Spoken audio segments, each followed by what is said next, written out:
హైదరాబాద్ అబ్దుల్లాపూర్ మెట్టు కేంద్రంలో ముసలి కలకలం రేపింది. తారామతిపేట్ గ్రామం నుండి మూసిలోకి వెళ్లే కాలువ ద్వారా గ్రామంలోకి చేరింది. అటుగా వెళ్తున్న కొంతమంది యువకులు ముసలిని చూసి పోలీసు వాళ్లకు సమాచారం ఇచ్చారు. అప్రమత్తమైన పోలీసులు వెటర్నరీ జూ వాళ్లకు సమాచారం ఇవ్వడంతో అటవీ శాఖ అధికారులతో కలిసి ముసలిని పట్టుకున్నారు.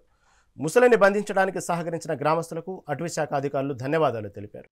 రాత్రి సుమారు 2:30కు మాకు లోకల్ పోలీస్ నుంచి కాల్ రావడం జరిగింది. ఇక్కడ తారామతిపేట విలేజ్ లో ఒక క్రొకొడైల్ ఉంది అని చెప్పేసి ఇక్కడికి వచ్చి చూడగా నిజంగానే ఒక పెద్ద క్రొకొడైల్ మన ఓఆర్ఆర్ ఎగ్జిట్ 10 దగ్గర స్ట్రక్ అయి ఉన్నది అనమాట.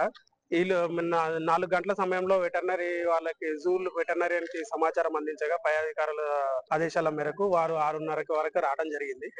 ఇక్కడ లోకల్ సర్పంచ్ గారి సాయంతో, ఎంపీటీసీ గారి సాయంతో, ప్రజలతో సహకారంతో లక్కీలా దాన్ని సర్వైవ్ చేయడం జరిగింది. దాన్ని ఇప్పుడు సేవ్ చేసి జూకి తీసుకెళ్తున్నాం. మొత్తము range staff 6 June and anti poaching వాళ్ళు ఒక 6, లోకల్ ప్రజలతో చేసి లోకల్ పోలీస్ వాళ్ళకి చాలా ధన్యవాదాలు తెలపాలి. ఎందుకంటే రాత్రి మేము రావడానికి ఒక అర్ధగంట ముందు నుంచి కూడా వాళ్ళు దాన్ని సేవ్ చేస్తూ దాని జోలికి ఎవరు పోకుండా చూస్తూ కాపలా కాస్తూ ఉన్నారు. ముఖ్యంగా శ్రీశైలం కానిస్టేబుల్ గారికి చాలా థ్యాంక్స్. రాము, శ్రీశైలం గారు అందరికీ థ్యాంక్ యూ వెరీ మచ్. అలాగే సమాచారం అందించిన ఊరు యువకులు శివ, సత్యనారాయణ, సాయి వీళ్ళకు కూడా ప్రత్యేక ధన్యవాదాలు.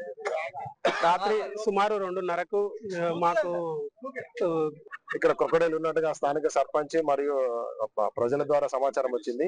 ఎంపీటీసీ అండ్ సర్పంచ్ ద్వారా సమాచారం వస్తే మేము పొద్దున 5 గంటలకి ఇక్కడ చేరుకున్నాము. మా వెహికల్ ఇంకొక గంటన్నర ఇక్కడ చేరుకున్నాము. వచ్చిన తర్వాత చాలా స్మూత్ గా వల వేసి దాన్ని ఎవరికి ఇబ్బంది జరగకుండా, ఎవరికి చిన్నపాటి గీత కూడా పడకుండా చాలా జంతువుని క్షేమంగా ఇక్కడున్న ప్రజలకు ఇబ్బంది లేకుండా చాలా స్మూత్ గా ఆపరేషన్ కంప్లీట్ చేశాము. ఇక్కడున్న ప్రజలందరూ చాలా మంచిగా సహకరించినట్టు లెక్క. ఈ లెక్కన అందరికి కూడా ధన్యవాదాలు. Thank you very much.